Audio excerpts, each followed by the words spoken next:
Hello, my friends. My name is Bradley J, and welcome to another episode of the Revolution 250 podcast. Revolution 250 is an organization dedicated to commemorating the events leading up to the American Revolution. And as I say, I'm Bradley J, and our co-host is Robert Ellison, who's a history professor at Suffolk University and chair of said Revolution 250. And we're super pleased today to have Raphael as guest. And Well, thank you. I'm really pleased to be talking with you from out here in California. It's great. Now, you've written a lot. We're going to focus on a people's history of the American Revolution, how common people shaped the fight for independence. But let's get a little sense of where you are. You're in California, just above San Francisco, right? Yeah, I'm basically in the East Bay of San Francisco Bay, just a 5-minute walk from the Bay Trail. So I get plenty of outdoors. And later today, I'll hop in my kayak and go out kayaking in the bay. Nice. Yeah. Oh, I am certainly jealous. We all feel kind of homebound up here. Yeah, well, I'm not. That's good. Yeah. Now, I tell you what, Bob Ellison, why don't you start things off? Okay, so Ray, you migrated west about 50 years ago, but then you've migrated back intellectually. You've written a series of really extraordinary books about the revolution in New England, focusing on what happened. Can you tell us a bit how you got into this subject? Well, it was kind of an oblique path because actually I was teaching, and I was teaching high school and college history courses, and I got really focused in on critical thinking. And so I had this idea to create a three-dimensional history course, whereas instead of there's being a standard narrative text, I would tell the narrative from three different points of view, not just an analysis, but like I'd tell the story of the revolution from the standpoint of a patriot. And then I would tell it from the standpoint of a Tory. And then I would tell it from the standpoint of someone who's looking back on it, but is very upset that it wasn't revolutionary enough because it didn't include the Indians and Black people and women and so on. And so I did this, and it was really fun in a way because I these three different perspectives, and I tried it out. I was going to do it for the whole history, a new kind of history tour, three-dimensional history, and then the students would take those three narratives and integrate them. And so I tried it on the revolution, and hey, it worked great in the classroom, but the writing turned out to be very boring because I was basically writing three polemics. Mm-hmm. But by then I had my one foot in the revolution, and oh boy, that water felt good. and then I jumped right in, and this was in the 1990s, and there had been some research, quite a bit of research into the alternate stories of the revolution from the bottom. There was a movement from bottom up history, mm-hmm. And so I started researching that, but there hadn't really been sort of a compilation of this as a body, and so I really drew on a lot of academic research that had already been done, and then did some primary research on my own. So that wound up with being my first book, A People's History of the American Revolution. And it was great fun. My approach has always been, because I was an author also, I had many books before that on California issues. Yeah. And I always like to focus on individual people, make the stories come alive through individual stories. And anyway, so I did that, and it was great. And, and it was well received. And so suddenly I was a historian of the revolution. Okay, but it took a long time. I mean, mm-hmm. This book, usually my books take about 2 years. This one took 4 or 5 because I had to bone up. It wasn't my field. Right. So basically, I immersed myself in the scholarship of the revolution for 5 years, mm-hmm. and got up to snuff on it. But at the end, I said, oh, phew, that was a rough deal. I got to take a break. And my wife, and then I visited my old college professor, Sheldon Wolin, who was, and he said, this is a good book, Ray, but there's one story in there that stands out from all the rest. And that's the story of the revolution before the revolution in 1774 in Massachusetts. And sure enough, it did stand out for all the rest. In my manuscript, it was 3 times longer than any other story. And my editor said, you got to cut this back. And what happened is, because it was, as I said, I was like combing the literature. Mm-hmm. And there were these references to rural unrest and crowd actions in Western Massachusetts. Yeah. So I was like, well, that sounds interesting. I'll go into that. And then, so then that took me into the archives and the, American Antiquarian Society and looking at, primary documents. And I said, holy cow, this is more than, this is more than rural unrest and crowd actions. These guys are actually overthrowing British rule.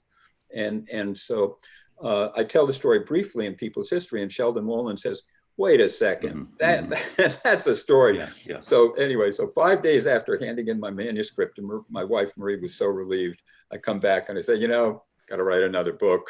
and that's the story of the revolution before the revolution, which is amazing. In the town of Worcester, half the adult male population of the entire Worcester County, all the way from the Rhode Island to the New Hampshire border, shows up in one day. Half the adult male population organized. This isn't crowd action. No. These are in they're militia units, 37 units.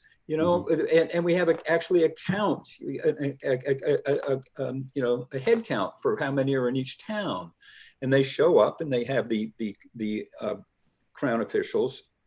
I mean, they're not crown officials in the sense that they're English people, but they were basically held their authority through the crown, and they just said. They lined up and said, okay, we're not going to do, you guys said we can't do this, so I guess we can't do this. They walk the gauntlet in Main Street as everybody, they recite their recantations over and over as they go. Very exciting moment. The big issue here, and the thing that I really think stands out, is that all the other issues at the time were kind of a little bit more focused, like, closing the port of Boston. People think that was the big deal, because, we go back and we know the timeline, the Tea Party, the coercive acts, they close the port of Boston, everybody comes to the aid of Boston, and then somehow that's a revolution. That's the standard tale.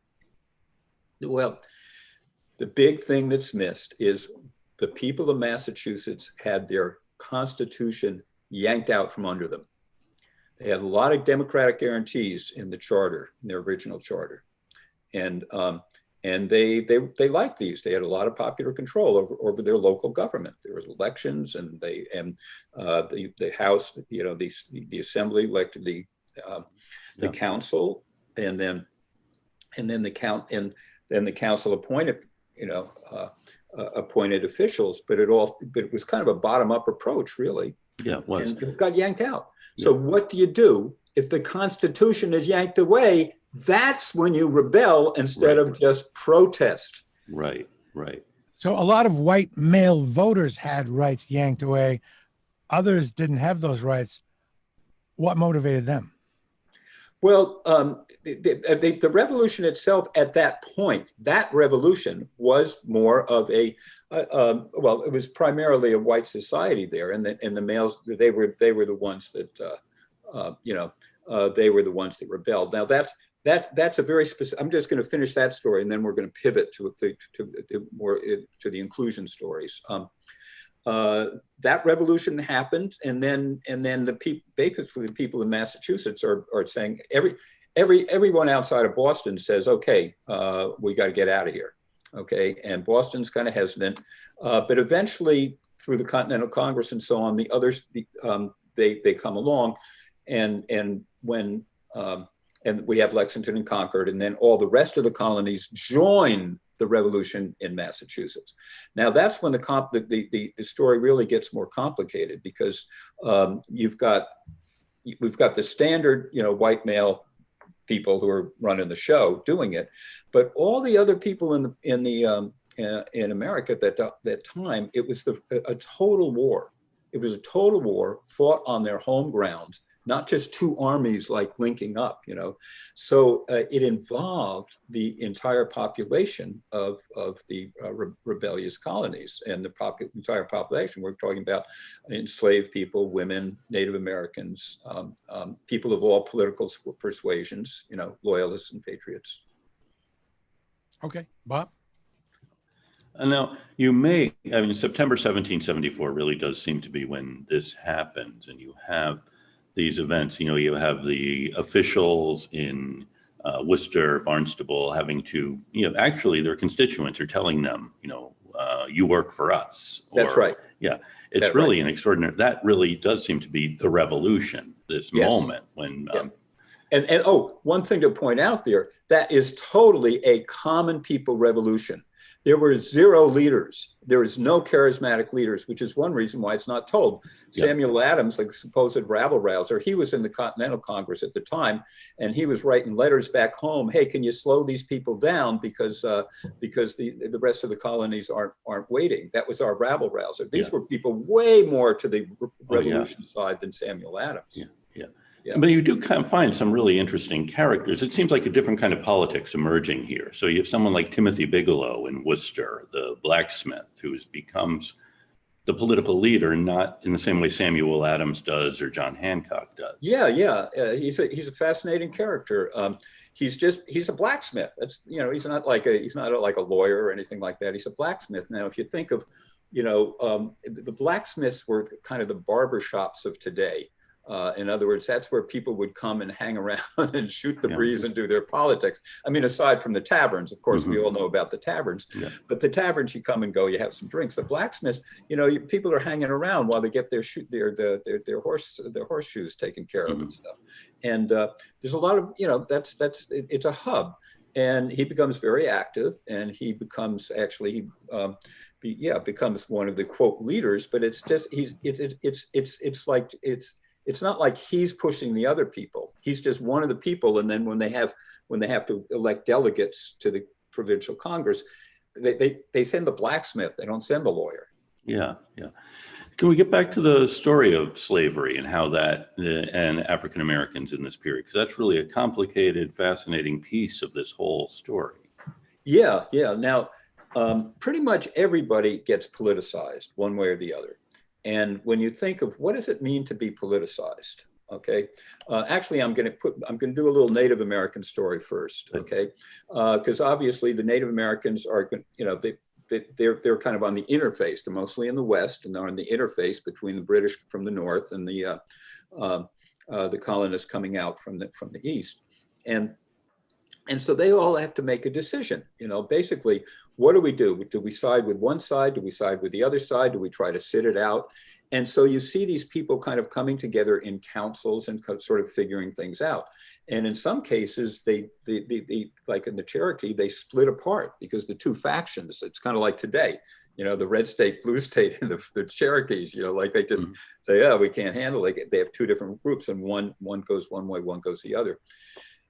In the enslaved people, they don't have that option. They don't come together in the slave convention. Let's all slaves. Right, my plantation will send a representative, and your plantation will send a representative, and we'll all come together in a slave Congress and figure out what to do with it. And that's not the way that worked. So what do they do though? Now so picture yourself that you're an enslaved person, and you're say on Mount Vernon plantation, and with Washington's your master. And it's 1780 into basically into 81, and the British are making their way up the Potomac, and you have to make a decision. What do you do? The British have said, hey, come to us. It's originally they said, the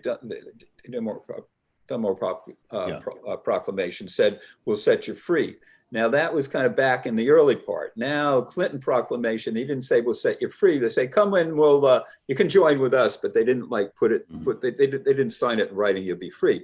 But now you're an enslaved person. You hear these rumors this way and that. If you wait and they take you over, if you wait and you get captured, you're going to just be sold and sent down to the Bahamas, or somewhere in the Caribbean, and that doesn't sound too attractive. Do you maybe flee to them? But if you try to escape to them, that's fraught with danger. You're not going to do it with a lot of people. You have to sneak out. That means a lot of people who are dear to you are going to stay there, extended family or family. So many decisions.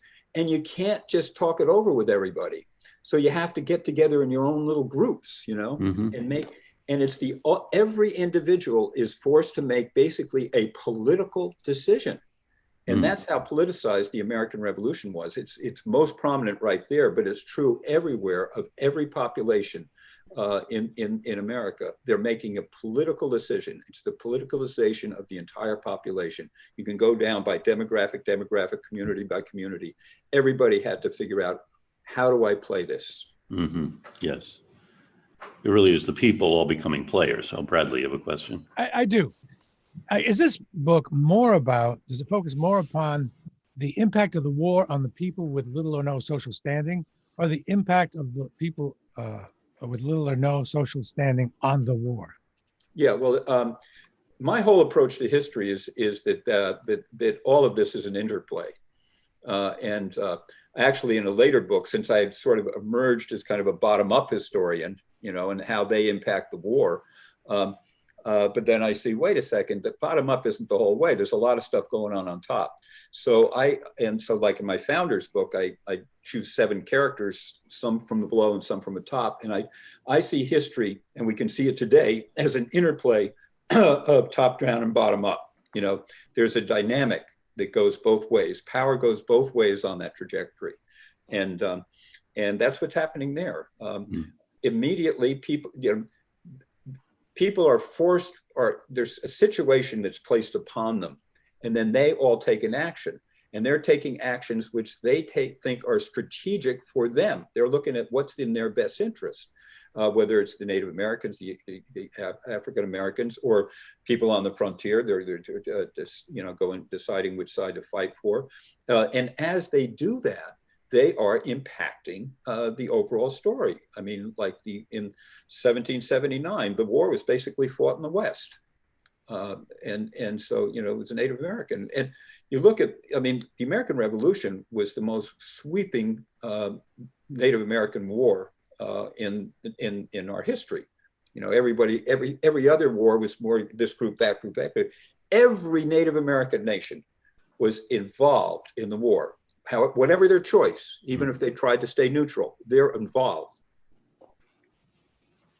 You've written a good deal now about the Constitution, too, having talked about the 1691 Charter being pulled out from under their feet. Your more recent work is really focused on the United States Constitution. And how do you see that interplay between these different levels in the formation of the Constitution? Well, once again, it's going every which way. The Constitution was actually a reaction to a great upswelling of popular unrest. And people say, quote, Shays' Rebellion, which I have a problem with that, since Daniel Shays was, he wasn't even involved in the first events. He was basically recruited. And then, somewhere along the line, people kind of pinned, he's the guy, because they were recruited to be sort of a military guy on one side of this massive popular rebellion. But there was that kind of unrest was everywhere, because economically things were falling apart. And so there was, in reaction to that, these people get together, and they kind of the nationalists at the time, and say, we need a stronger central government. And that's so they create that in 1787. There's one of my favorite quotes is from the 1787 Pennsylvania Gazette in September, toward the end of the convention. It says, 1776 was a revolution in favor of independence. 1787 is a revolution in favor of government. They wanted to create a viable central government. But of course, there were parameters to that. And one big parameter was they knew that it would have to be accepted by the people. So as they're doing this, they're looking over their shoulder. What will the people accept? What won't they accept? And of course, then you get to the ratification debates, and this is not a done deal by any means. And in very key states, it's a very narrow margin. So once again, there's sort of initially there's people kind of, being upset by things and pushing the system. The reaction against that for a stronger central government, then the people coming in from the outside, do we buy this or not? And then how do we go further with this? And we get onto the Bill of Rights. So it's all a dynamic, and people who try to isolate it one way or another, it's just, It's Mhm. ridiculous. Life doesn't work that way. I mean, Hitler wouldn't be Hitler unless he was received, unless there was fertile ground. It's Mhm. always a dynamic, and Mhm. any kind of simplification. And because it is a dynamic, that always puts people in the formula. So any book that you see and it's all about what's happening inside, in the room where it happens, Yeah. well, that's very interesting. Yeah, and it's very important what happens in the room where it happens. But what about outside the room is also always playing in the formula. Is there anything that's unique to the colonies in terms of the people that made it up that allowed them or compelled them to rebel and seek independence and succeed where other colonies from other countries at other times did not? Well, to tell you the truth, I don't have a sufficient. I migrated from back east to revolutionary America, and I have not migrated to other countries seeking their independence. So I really can't give an informed answer. Well, is it okay then? Is there anything that is unique to the colonies that allowed them to succeed in general, where others, well, most have not? You don't need to know the specifics of the other countries, just that they failed or didn't even try. Yeah. Well, I think there was a lot, Tom Paine had a lot would say, hey, it doesn't, in the long run, does it make a lot of sense for the islands, cross on the other side of the ocean to be ruling a continent, I mean, is that really sustainable? Not his language, ours, but it's,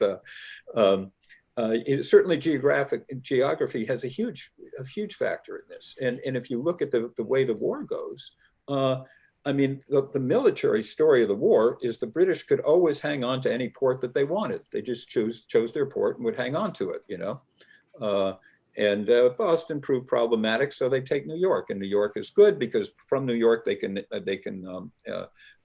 bisect, go up the Hudson and bisect and separate the colonies, and of course then they take Florida, they take Charleston down south, and they could hang if they wanted, they could have hung on as long as they wanted. If they just wanted to do a Hong Kong, they might still have it, and that was an option for Britain when they were thinking, hey, should we pull a Hong Kong? They didn't call it a Hong Kong then, but but that's what they were talking about. Can we just keep an enclave there? Have a colony there, and they decided that would be too costly and so on. But then as soon as they would go into the interior, they get this massive resistance. I think John Shai had the great, he says the militia was like a great spongy mass, which just kind of like soaked them up, I mean, the opposition, once they got into the hinterland, they would always just face formidable opposition.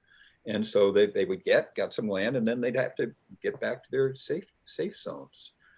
So I think geography, I think there was a sense of kind of empowerment of the people. The people were not, they had grown up in an environment that didn't have generations, scores of generations before them with this traditional culture. They didn't have to overthrow a traditional church, a landed aristocracy. They did not come from a position of peasantry.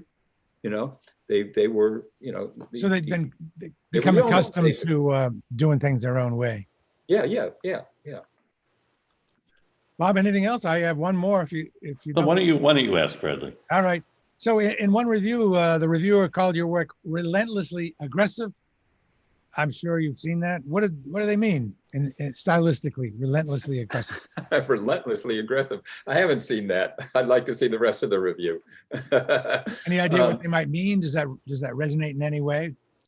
Well, it depends on what book you're talking about too. I mean, this one, it had to do with the people's history. The people's history? Yeah. Yeah. Okay. Well, people's history, I think, was it was my first book, and it was one with a very focused theme on common people, and I was identifying with this kind of movement of bottom up history. And so I was making, and it was relentless in the sense that I just kind of piled up, story upon story upon story. And I guess that's sort of what he's talking about. I think as my work went on, I got what I'd say more nuanced, and I started thinking more about, in the end, I really was more, I mean, the common people is still an important thing, but I got way more involved in my later work about how we tell the story. And that's my Founding Myths book is all about that. And I traced the evolution of storytelling of the revolution through the 19th century, in all these 13 different chapters, and how a lot of the story was invented in the 19th century. And when you look at it to today and the kind of the importance today, I mean, the bottom up stuff is important because of what we're facing today. But again, it's a dynamic top down, bottom up. But it's also how we tell the story. And so I got way more into like, what how do we weave our narratives and the force of narrative on people's lives. And certainly that's what we see today. The force of narrative is so immense, it's basically tearing us apart with competing narratives. So I think that's not quite as relentlessly aggressive a message, but it's one that I really adhere to, and it really goes back to my original involvement in history, which is critical thinking. And critical thinking, like, with competing narratives, what do we do with competing narratives? How do we do it? And so the way I look at history now is you can't tell any story without telling the story of the story. What's behind that? How do people construct, how and why do people construct those stories?